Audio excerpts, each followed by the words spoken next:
This is just going to be a video on basically a carburetor rebuild and some minor tune-up things on a chainsaw for McCullough 610. This actually is an extremely good chainsaw. I've had this one since like the early 80s. Probably got this around 1981, 1982, or around there. And it's the only one I kept. It's a real beast. It can handle, like, I don't know what the hell the horsepower is, but it's got like a 24-inch bar on it, and it can handle a 28-inch bar. It's good. So the one thing I did was, I knew there was something wrong with it. I just took it off because I don't use this one as much. I use an electric one, and it was the fuel line was basically broken, and it runs down into the fuel tank here, and there's a weight on the bottom, so you basically have to thread it through there. I just want to point out something as a tip on that. This place, Weed Eater Man, which is on eBay and I think Amazon, I was able to get the correct fuel line for this, which is 1/8 inside diameter, 1/4 outside diameter, 1/8 inside diameter, 2-foot line for $5 delivered. So you can't beat that. It's very cheap. Now, I know there's an additional problem with this. It's not really a major problem. It's probably just the carburetor needs to be rebuilt because there's like a fuel pump in there. And I also got this off of eBay. It's a kit.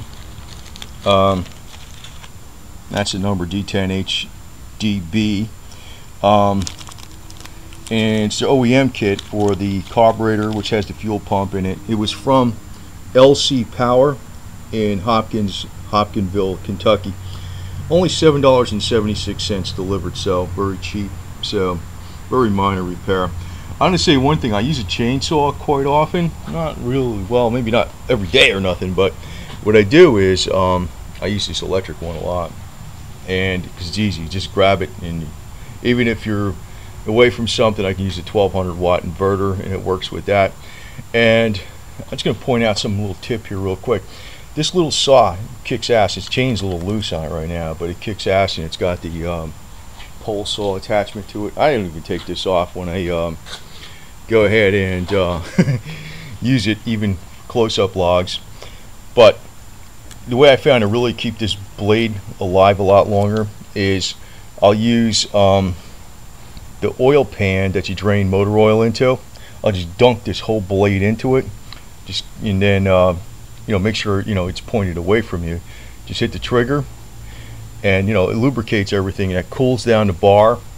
And I've used this on some logs that were too big for this, and it's lasted and lasted and lasted. I finally got another one last year because I burned one out after probably 10 years of very, very hard use. And I usually don't grab this thing, but I kept this thing because it's a real beast. So I'm going to rebuild it, and this is going to be a video on how to do it. So just give it a quick and dirty. You take this off, you unscrew it, of course, and then the air filter comes off.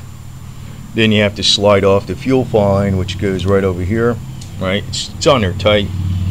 Now I already have this rubber grommet off of here where the fuel mixture goes through the side. You know, it's off. So take these two screws off. Right, this lifts up, and you notice this holds a choke plate in place. You know, linkage is hooked to here. Basically, when you're wiggling this out, you know, the linkage comes off. Okay, the linkage comes off, and that's just bolt the two. You know, the two bolts from the top basically bolt this carburetor right onto the bottom. Now, also in this hole here, spark plug, I took it out, and you know, I was cleaning it a little bit. It doesn't look too bad. It looks like a new shape actually. I put marble mystery oil in there, this stuff, and I cranked over the engine a few times. I know it's definitely not seized. It can run. It runs for a few seconds. I put a little bit of fuel oil mixture in there, and it runs. So it's just the carburetor needs to be rebuilt. I also want to point out, like a lot of times, there's specifications. I just etched them right on the cover here. It's if you can see that, 40-to-1 for McCullough oil, 20-to-1 for other brand oil, and the chain is a D70. Just for reference, I always had that etched on there. So we'll go ahead and rebuild this little carburetor with this kit now. Now, one thing, if you've never done this particular carburetor before like me, I always put things in a plastic bag. You know, I got a white tray here. I took 3 screws off the back, right, and this had a pry off, and you notice this has the diaphragm on it and a gasket, which is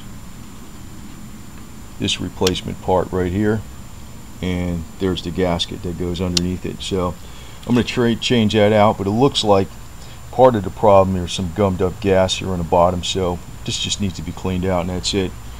But it goes to show you, don't take it to a place for a couple $100 or whatever they charge you. Probably throw a new carburetor on there. You know, it's $7.76 delivered kit. Well, the next thing is to take off the needle valve. Actually, this cover is over this, right? And there's 2 screws. These 2 screws, which are one here and one there, go right here. This spring goes right here, and this is the needle valve that goes here. This is basically like a float assembly. And they came up, they got the gasket here, which goes on the back of this. So I'll clean the gasket off. I clean the gasket off of here, and as you see, this gasket goes on here like that. And then you got the new diaphragm, which goes over this, but this has to go on first, you know, over that. So I'm going to clean it out really good. It should work fine. So these little rubber parts, either they wear out after a while, so that's really part of the problem besides cleaning. So now this is on the side of the carburetor next to the fuel inlet, and there's 1 screw to take out here. This just sits right on top of there, 1 screw only. And these are the original parts. This is the diaphragm, and then the gasket was over that. All right. Now here's a new diaphragm. It looks like I don't know. It looks like it's cheesecloth or something. It's like you can see through it. You know, it's like a paper element. It's not a rubber. It's not solid rubber. It's not paper. It's like a plastic. And here's the new gasket. But basically, you just put this over here, wind it up. New gasket goes over that. Wind it up. Put the cover over it, and that's it. Now, a lot of times what I do is I put a tiny tab dot of glue right there, because I'm being extra careful, make sure everything lines up, because I don't want anything crimping on these gaskets. And just let it dry so it makes sure it sits in place, but use the glue very sparingly. I might put a tiny dot of it on here because I'm being extra careful with this. And also I blew out all the holes in the carburetor and stuff like that, cleaned it out with carb cleaner. Very simple carburetor, so it just should work. Alright, so running now.